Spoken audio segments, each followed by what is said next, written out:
Assalamualaikum warahmatullahi wabarakatuh.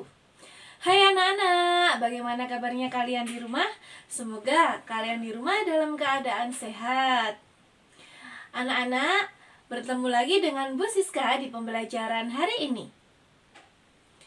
Di pembelajaran hari ini, Bu Siska akan membacakan tujuan pembelajaran. Yang pertama, mengidentifikasi ciri-ciri kalimat efektif. Yang kedua, menjelaskan upaya mempertahankan kemerdekaan Indonesia. Yang ketiga, menjelaskan ciri-ciri hewan dan habitatnya.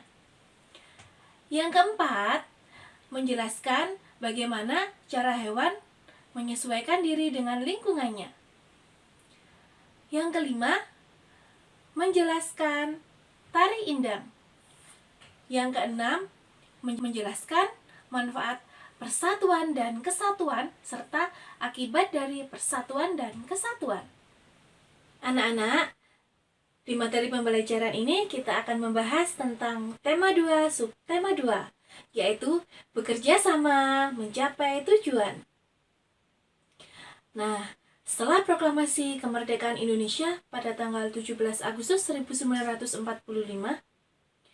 apakah Indonesia sudah dikatakan merdeka dan terbebas dari penjajahan serta penindasan? Anak-anak, apa ada yang tahu Indonesia sudah dikatakan merdeka atau masih ditindas? Nah, ternyata Indonesia dan tanah air kita ini masih banyak penindasan dan belum terbebas dari penjajahan. Anak-anak hebat, ternyata Indonesia masih perlu berjuang untuk mempertahankan kemerdekaan Indonesia. Mengapa demikian? Karena pasukan Belanda ini sudah datang ke tanah air ini. Kedatangan tersebut disambut dengan perlawanan oleh bangsa Indonesia, sehingga terjadilah pertempuran di berbagai daerah. Berbagai macam pertempuran di daerah ini seperti pertempuran Surabaya, pertempuran Ambarawa, dan pertempuran Bandung Lautan Api.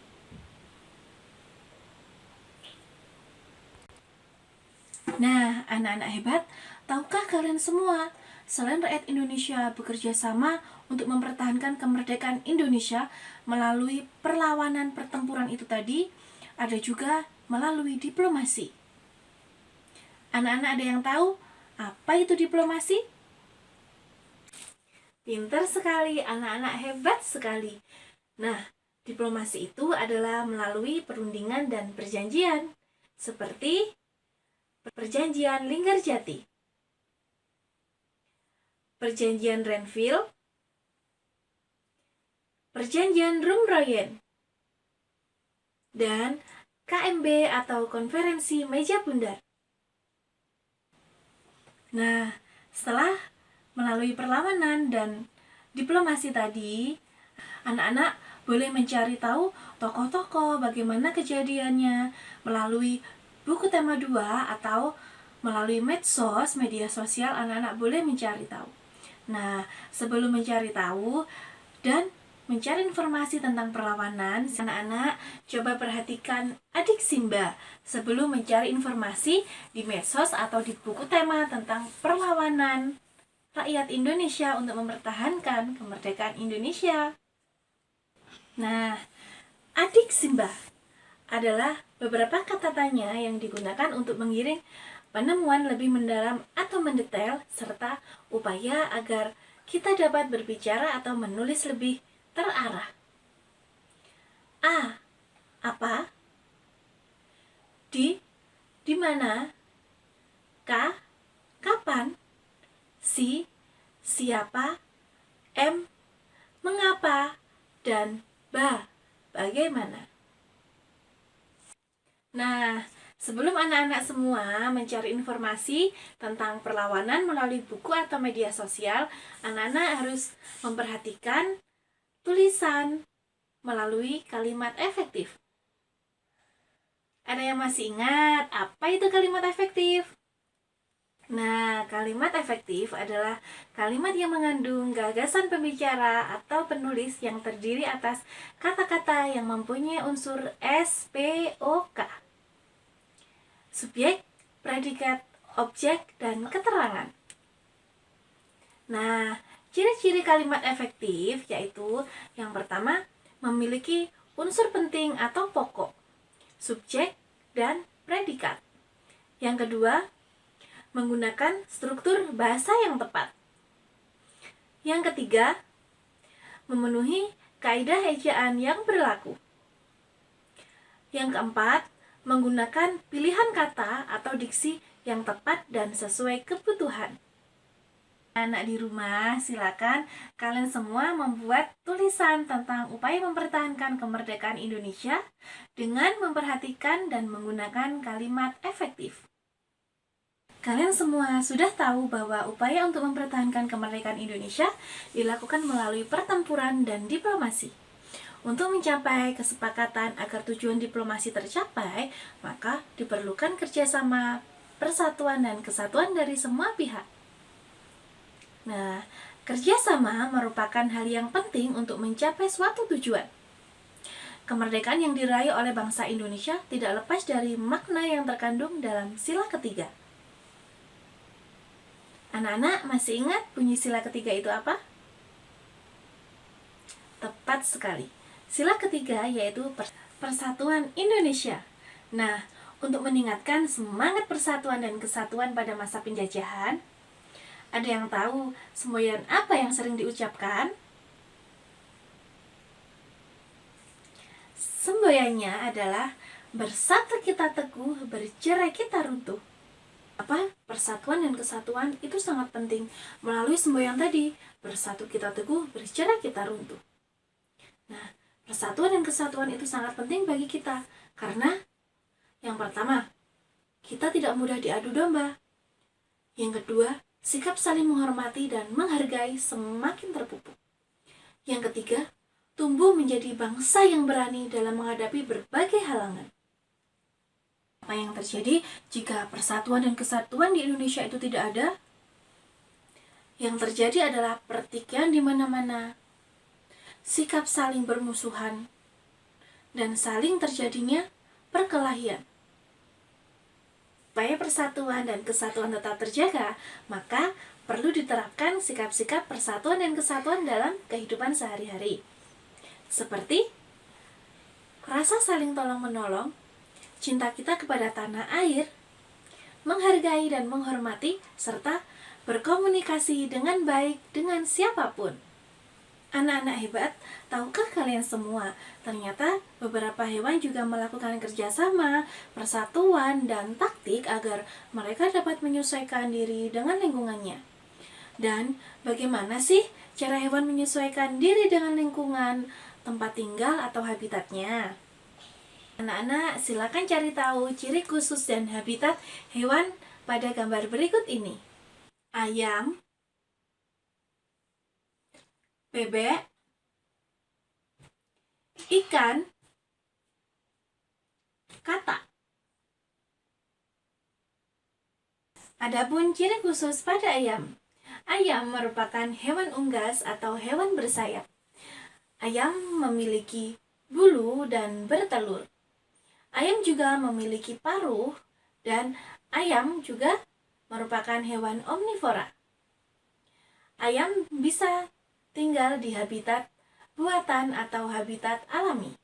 Contohnya di peternakan atau persawahan. Nah, habitat ayam ini hidupnya di darat. Ciri khusus pada bebek. Bebek merupakan hewan yang berada di habitat di darat. Namun, ketika bebek mencari makan, bebek tersebut mencari makan di air. Nah, dengan mencari makan di air, bebek menggunakan paruh yang panjang dan lebar pada ujungnya. Bebek juga mempunyai selaput pada kakinya yang digunakan untuk berenang. Ciri-ciri dari ikan. Ikan adalah hewan yang hidup di air. Ikan bernafas dengan insang, dan ikan mempunyai sirip yang berfungsi untuk alat penggerak dan alat untuk menjaga keseimbangan. Jika ikan tersebut berada di darat, maka ikan akan mati. Tahukah kalian, selain hewan yang hidup di darat dan di air, ada juga hewan yang hidupnya di dua tempat, yaitu katak. Katak merupakan hewan yang berhidup di dua tempat. Katak juga disebut hewan amfibi.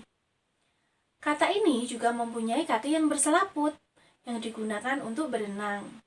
Katak juga merupakan hewan yang berdarah dingin. Itu tadi penjelasan tentang ciri-ciri hewan dan habitatnya. Nah, kalian semua silakan mencari tahu tentang ciri-ciri hewan dan habitatnya untuk hewan yang lain. Anak-anak, setelah kita mempelajari tentang ciri khusus pada hewan dan habitatnya, sekarang kita mempelajari tentang bagaimana cara hewan menyesuaikan dirinya untuk bertahan hidup. Contohnya, belalang, bunglon, cicak, dan terenggiling.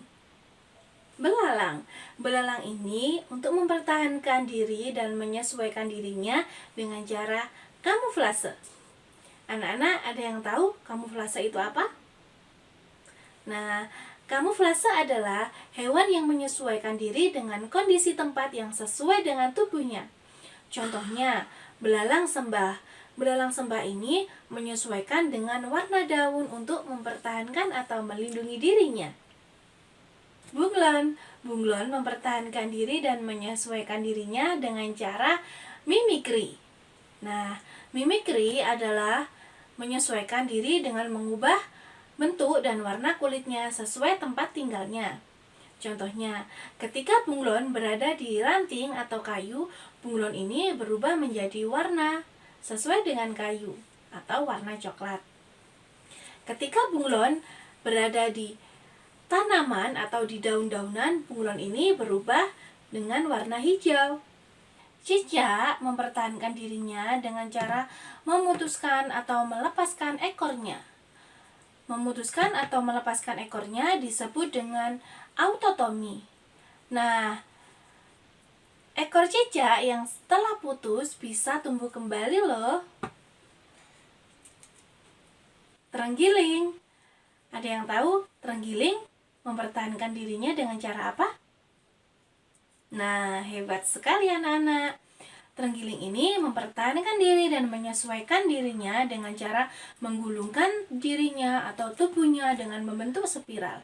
Cara ini digunakan terenggiling untuk mempertahankan diri dari musuhnya.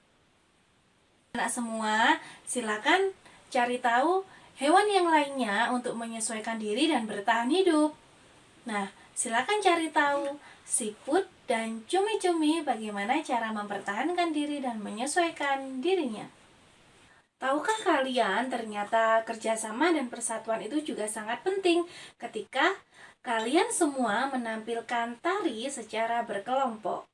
Oleh karena itu, gerak tari menjadi lebih indah kalau kita melakukan dengan cara kerjasama. Nah, kali ini kita akan mempelajari gerakan dan pola lantai pada tari indang. Anak-anak ada yang tahu tari indang itu berasal dari daerah mana?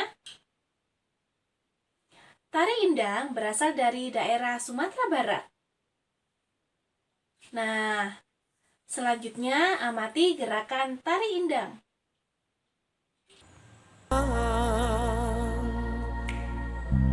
Pandang tajamu di muaro, kami bernyanyi jotari indah,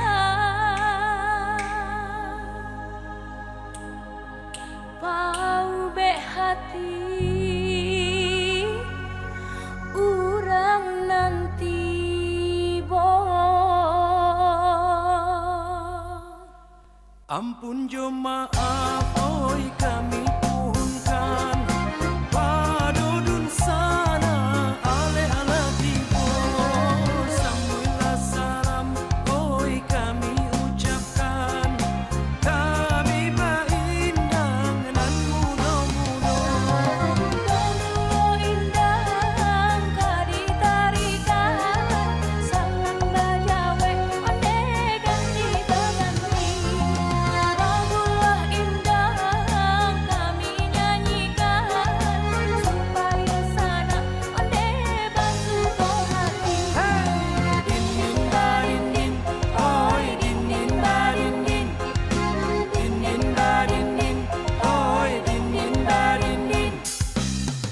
setelah kalian mengamati gerakan tari indang selanjutnya, kalian di rumah silakan mempraktekkan tari indang dengan gerakannya. Alhamdulillah, pembelajaran kita di hari ini sudah selesai. Semoga apa yang dijelaskan Bu Siska dan apa yang kalian simak tadi dapat bermanfaat bagi kalian semua. Tetap semangat di pembelajaran selanjutnya. Tetap jaga kesehatan, jaga kebersihan, dan tetap melaksanakan ibadah di rumah. Bu Siska akhiri, wassalamualaikum warahmatullahi wabarakatuh.